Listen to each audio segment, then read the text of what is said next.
into these long discussions, and what I wanted to do is just laser in on one point. I have found that I'm recommending more or less the same group of 15 books and videos. I mean, there's this wonderful thing by Dan Heath. I don't know if I've ever shared it with you. See? And that's a gap. So it's like, why don't I just take 15 hours, 3 days, very focused, and not necessarily download, but make a PDF document that's clickable so that when someone receives it, they can walk through step by step and say, okay, now that you've heard about Dan Heath, here are 5 items. He's the guy who wrote Made to Stick and Making the Switch. He has a light switch on the cover. And it's just very similar to Gladwell. He just looks at a lot of studies, a lot of it with economics. And then there's Freakonomics. That's another good book that people should know about. And so sitting down with this young people, I thought, why am I wasting my time and potentially not getting the information across just by writing these lists of names to these kids?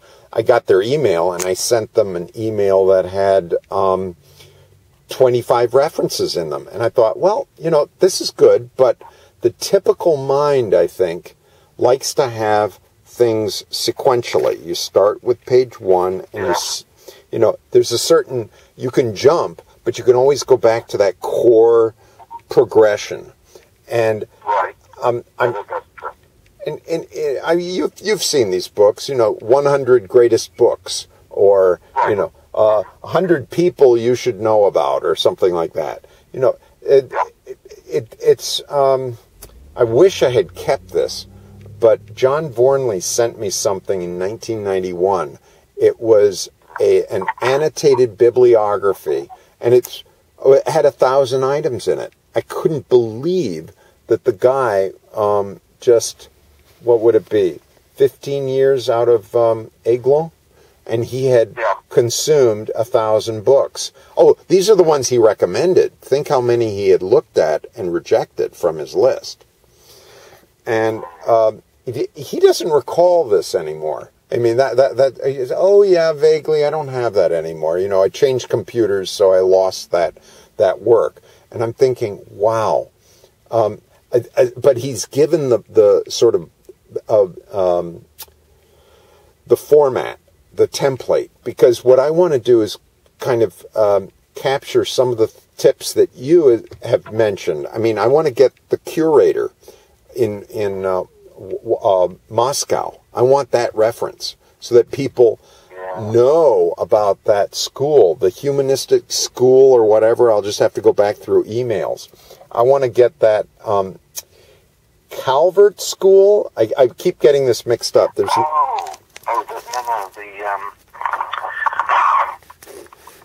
one in Ohio. Right, the homeschool people. Plumlara. It's a weird name, isn't it? Yes, that's why I keep doing it. You want me to spell that out for you?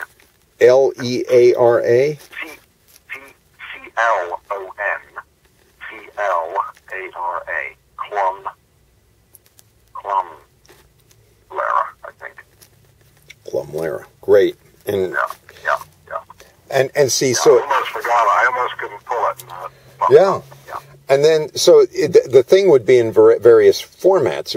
I could hand it to people on a USB. I could hand it to them on a DVD. I could give it to them in a PDF, or do one of these Create Space things. I was wanting to get your opinion about Create Space. I mean, I don't know if I've pushed this clearly enough, but I think because they do such a good job in color printing, and it's possible to make a very nice catalog that costs maybe $5, but it doesn't. Well, if it's small enough, it can be like $3.60 plus postage.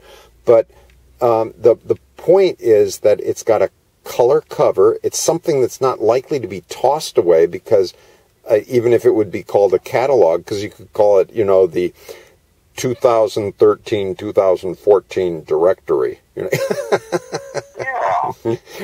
And it basically has all the products or services that you're offering. But the idea is that it's in color, and it's something that it looks as though you had ordered 2,000 copies to be made, but you're only paying for one. And for me, I'm on a budget.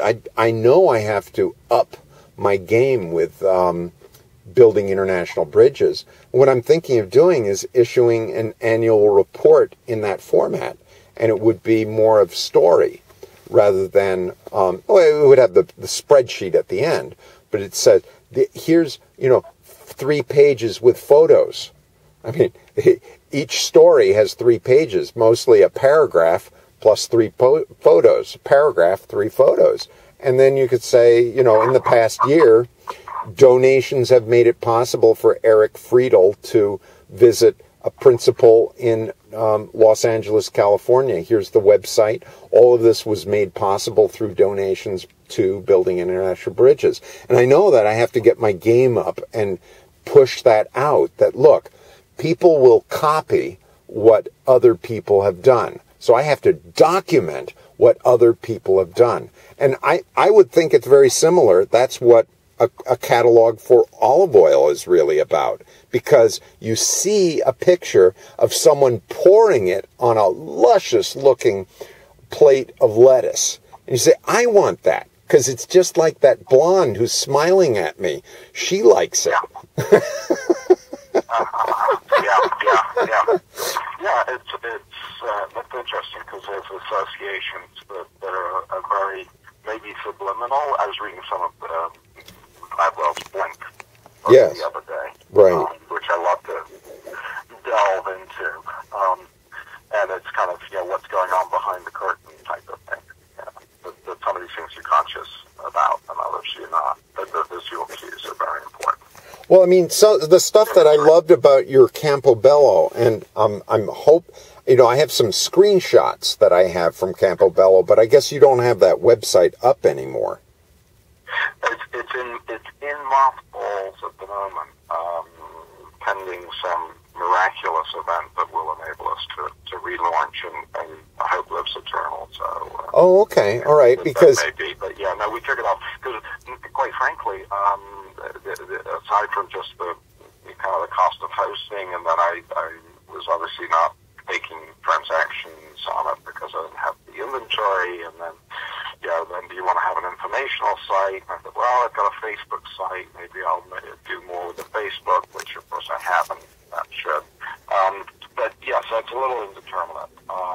And maybe with that in mind, though, Steve, because I do get people, making inquiries. I had somebody the other day said, "Oh, I got this amazing product, and I'm so glad I connected with you." And I said, "Well, that's the good news. The bad news is I don't have the product to sell."